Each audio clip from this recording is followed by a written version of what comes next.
Kita pertemukan dengan kubu orang beriman. Saya akan angkat satu dua kisah saja.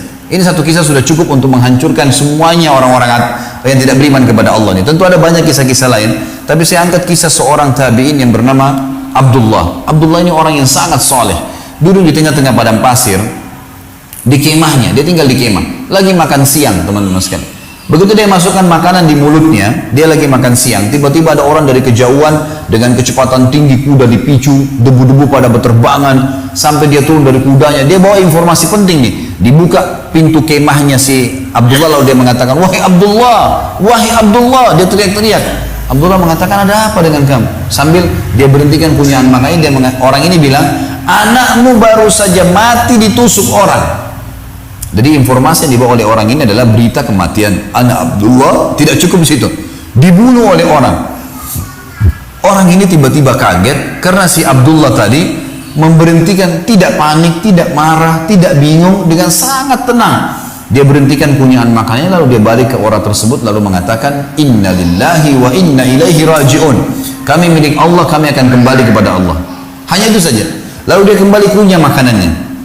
Dan ini ada pelajaran teman-teman, nanti akan diceritakan, dia sebutkan sebabnya kenapa dia tetap punya makanan. Orang yang bawa informasi penasaran, ini orang mati anaknya nih. Maka dia ulangin, "Wahai Abdullah, anakmu mati ditusuk orang." Informasi yang kedua kali, mungkin tadi Abdullah yang pertama gak dengar nih, gitu.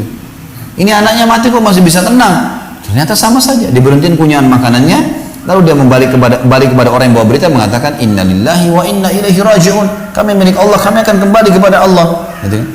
Dia punya lagi makanannya. Orang ini ketiga kali ulangin. Dia penasaran. Dia mengatakan, "Demi Allah wahai Abdullah, saya melihat seseorang pegang pisau, tusuk dada anakmu, berdarah, mati." Nggak ada lagi yang lebih jelas daripada ini. Dia nunggu jawabannya. Gitu kan? Maka Abdullah pun dengan sama tadi tenang sekali memberhentikan punyaan makannya, lalu balik kepada orang ini mengatakan, "Inna lillahi wa inna ilaihi raji'un." Kami milik Allah, kami akan kembali kepada Allah. Orang yang bawa berita penasaran mengatakan, "Wahai Abdullah, demi Allah yang saya bayangkan adalah Anda akan panik, bingung, membongkar makanan ini, kemudian Anda segera mencari siapa yang membunuh anak Anda." Wajar, secara manusiawi orang kalau belum paham itu jawabannya. Anaknya dibunuh orang gitu kan. Abdullah subhanallah, lihat orang yang beriman kepada Allah bagaimana menghadapi permasalahan teman-teman sekalian. Dia bilang sama orang yang bawa berita, "Duduklah saudaraku. Ini anaknya lagi mati. Dia masih mau menasihatin orang." Gitu kan. "Duduklah wahai saudaraku." Duduk orang itu. Lalu dia bilang, "Kami adalah sekelompok kaum, segelintir orang yang beriman kepada Allah subhanahu wa ta'ala. Dan Allah subhanahu wa ta'ala, Tuhan kami telah mengajarkan kepada kami kalau musibah datang, kami mengucapkan pertama kali kalimat istirja, inna lillahi wa inna ilaihi raji'un. Kami milik Allah, kami akan kembali kepada Allah." Dan Allah berfirman dalam Al-Quran, "Wa basyiris sabirin alladzina idza asabatuhum musibatun qalu inna lillahi wa inna ilaihi raji'un ulaika alaihim salawatun rabbihim wa rahmah wa ulaika humul muhtadun." Allah telah mengatakan dan sampaikan berita gembira kepada orang-orang yang sabar, yang mereka kalau ditimpa musibah mereka mengatakan kami milik Allah, kami akan kembali kepada Allah. Mereka lah orang-orang yang mendapatkan rahmat dan jalan keluar dari Tuhan mereka, dan mereka mendapatkan petunjuk. Lalu dia bilang, "Saya sudah ucapkan kalimat itu. Kalau anak saya dibunuh orang," ini nasihat dia dan ini pelajaran buat kita, orang beriman tahu menghadapi masalah. Dia bilang, "Kalau anak saya mati ditusuk orang tadi, saudaraku fahamilah, Allah juga telah menyampaikan kepada kami sebagai hamba-hambanya, orang mati bukan karena tusukan, tetapi mati karena ajalnya datang. Kalau ajal anak saya belum datang, mau 1000 orang pun yang tusuk tidak akan mati." Orang beriman tenang dengan itu. Mau ditabrak kereta api kah, mau disentuh, mau dikena setrum kah, kalau belum ajal tidak bakal mati, gitu kan. Maka di sini Abdullah ingin menjelaskan kepada kita satu poin teman-teman sekalian. Yang membuat mati Allah subhanahu wa ta'ala karena ajal datang. Dan bahasa saya, ajal ini tanggal expire, gitu kan.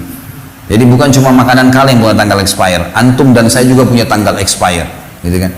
Semua alam semesta ini punya tanggal expire. Ada sebuah riwayat menjelaskan, seorang sahabat pernah membeli sebuah piring, kemudian piringnya jatuh pecah oleh pembantunya. Lalu dia marah-marah dengan pembantunya. Nabi SAW waktu dengar, panggil tuan rumahnya, panggil. Lalu kata Nabi SAW kepada tuan rumahnya, "Kenapa kau marah dengan pembantu?" Dia bilang, "Ya Rasulullah, piring baru saya beli dipecahin." Kata Nabi SAW, "Jangan kau marah dengan pembantumu karena piring yang dipecahkan olehnya punya ajal sebagaimana kau punya ajal. Kalau bukan pecah di tangannya, akan pecah di tanganmu." Gitu kan? Gelas ini teman-teman sekalian, kalau sudah saatnya pecah, maka di tangan saya itu, di tangan Anda akan pecah pada saat itu. Atau kita taruh di meja pun akan pecah dengan sendirinya. Memang sudah begitu ajalnya. Kita beli makanan ternyata ada yang rusak. Rusak itu karena ajalnya sudah datang, gitu kan? Maka kita harus paham masalah ini. Mati itu karena ajal sudah datang. Gitu kan? Kemudian juga saya ingin titik beratkan teman-teman sekalian di poin ini. Mati dalam Islam itu cuma dirasakan satu. Semua mati. Jenis-jenis mati, orang ditabrak kereta api kepalanya hancur, orang yang naik pesawat meledak tidak ditemukan sepotong pun badannya, orang yang tenggelam di lautan dimakan ikan habis badannya, orang yang mati di atas ranjang. Teman-teman sekalian, ini dalam Islam satu yang dirasakan cuma satu. Mungkin kita secara manusiawi lihat berbeda-beda prosesnya, tapi ini mati satu karena hanya merasakan sakaratil maut, itu saja.